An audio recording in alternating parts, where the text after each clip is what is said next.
There's an African proverb. It says something to the effect, don't trust a man who speaks too fast. That last contribution was too fast for me, apart from...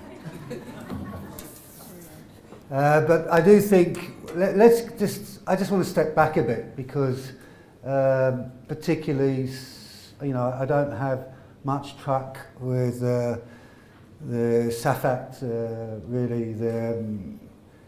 There's a few territories which you're operating in, which you're protecting, but the rest of the world has really gone. You just have to travel around Africa to see what is happening in terms of the protection of copyright.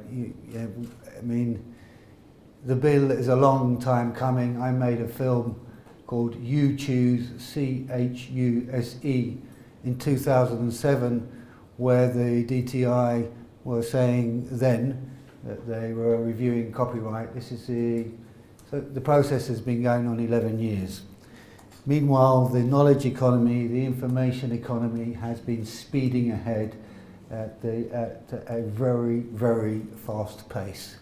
Now, to think that somehow that we live in a vacuum inside South Africa, in isolation from that technology, from YouTube, Google, and all the other devices that we now have at hand in order to copy and transmit, I think is a pipe dream. So how do we begin to align ourselves with that new reality, and how do we deal with government in an instance where their role, and some of us on the left may argue it's folly, but the role of the state really is to compete, is to mediate conflicting interests, and conflicting economic interests primarily, class interests. Now, the role of the state in this instance, I've seen they've come, and I'd support it actually, even though on a personal level, even though my industry position paper is a little bit different here in one regard, that we have to support the development of the knowledge economy. Fair use is about allowing people, any person, whether they've got money or not, to consume knowledge, to consume culture, to believe that somehow every time someone wants to access or consume culture that they have to pay is living the neoliberal dream that we've been stuck with for the last 30 years. The user pay model is in extreme crisis, and we have to look no further than our own education system and the troubles that are besetting our campuses on South Africa at the moment. We have to begin to balance the interests of the public with our own artistic rights. Now, how do we then encourage invention, innovation, and creation of our authors, of our creators, and in order to ensure that people's lives are enriched first and foremost, rather than our pockets are deepened? I mean, we can, musicians, and we can all talk about starvation and so on and so forth, but the reality is we have to find new funding models. To think that somehow that technology has not happened and that we can live in this bubble is to live a pipe dream. It's to live a fantasy. We have to align ourselves with a new reality. Now, fair use, I've seen just people attacking here, fair use left, right and centre. I mean, what has happened over the last 30 years is people like Paul Getty have tried to suck up and buy up every image there is available. Now, we all know an image speaks 1,000 words. Why are they doing that? Because they see the extreme levels of profit that they can be held in actually locking up information, locking up images, locking up knowledge. And we've got to fight against that. We can't go hand in hand with these big industries who are trying to make money hand over fist on the basis of culture and so on. Now I've got 5 minutes left. I'll get into what I'm supposed to say.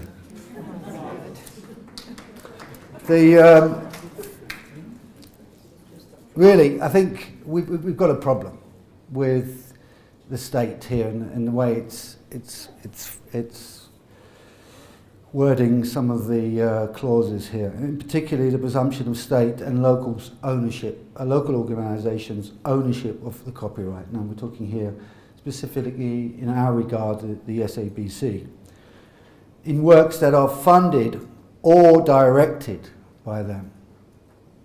Now many of us are independent producers, are greenfields producers, we come up with our own ideas, but we can only develop our own work if we do a bit of brief-driven work, or what we call corporate work, which is directed by others, and we're told, okay, you've got the knowledge of how to use the camera, how to use the sound, this is what we want, and they spell it out, okay? That is brief-driven work.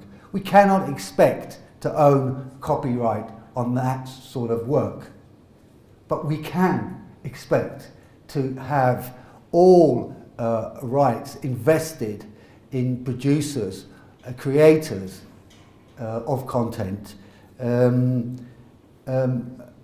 where it's not directed by the state. Why should, just because it's funded by the state, is this an old Anglophone notion? And where does that Anglophone notion comes from? It comes from the arrogance of the Industrial Revolution. I mean, we know the first civilization was the Chinese. And we know that the Arabs built their empire on the basis of the Chinese innovations. And we know the Industrial Revolution in the West was based on the Arab innovations. And then Britain wants to dominate all that and say, well, we started, we got the head start, we're not going to give fuck all to America or Germany. America and Germany just took it. And they used it to build their own industries. Now, that's the way IP, historically, if we take the long look at it, has worked. Now, we've got to move away from this Anglophile notion, which is very conservative, and move towards the open user, more open use. And it's shown, you just have to look at the statistics. Where there is a more liberal environment, there is more growth in the industry. It's everywhere. Please look at the film. The South African film. Now we've identified the film and TV industry as a fast growth sector, as something that can have accelerated growth, and incentives have been put into place. There's more money going to the National Film and Video Foundation, and that can only be built on the basis of content. Owners, producers owning their own content. So we don't have that alignment within government. So the SABC is supposed to be a state-funded industry. It's supposed to lead the way in terms of TV and film production in relationship to the other broadcasters in the country. But we've got this very conservative Anglophile system where who pays owns. We've got to get rid of that. And I think we need extreme clarity on that, and I think we can certainly, with musicians, find common ground. There is a new article, 21(1)(c), and it doesn't go far enough. So there are lots of ancillary rights. Basically, IP, we see IP as a bundle of rights. The broadcaster essentially only needs to own, in the public interest, what it needs. What does it need? What does it need?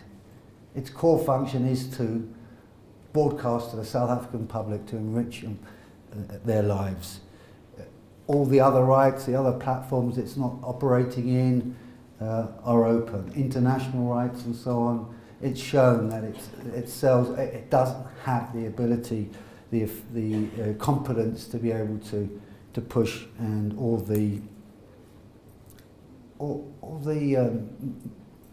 incentive to push and sell works. It's just chump change for a $5 billion, 5 billion rand revenue, annual revenue, you know, 50,000 rand is chump change for them. Why are they going to go and try and find, you know, 3, 4, 5, 50,000 rands around the world for which half of which, or a big percentage of which they have to share with the producer.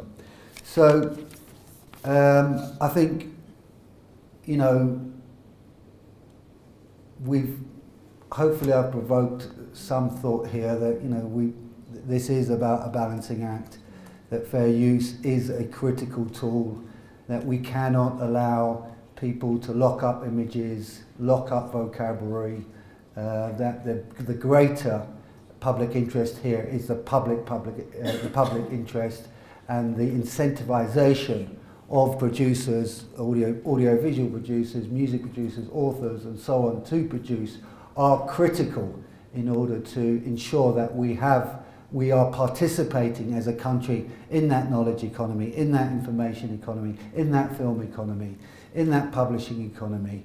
But it's certainly, by constricting the user's rights to these works, it's certainly not going to provide any answers. It's just going to become, it's just part of the problem, really.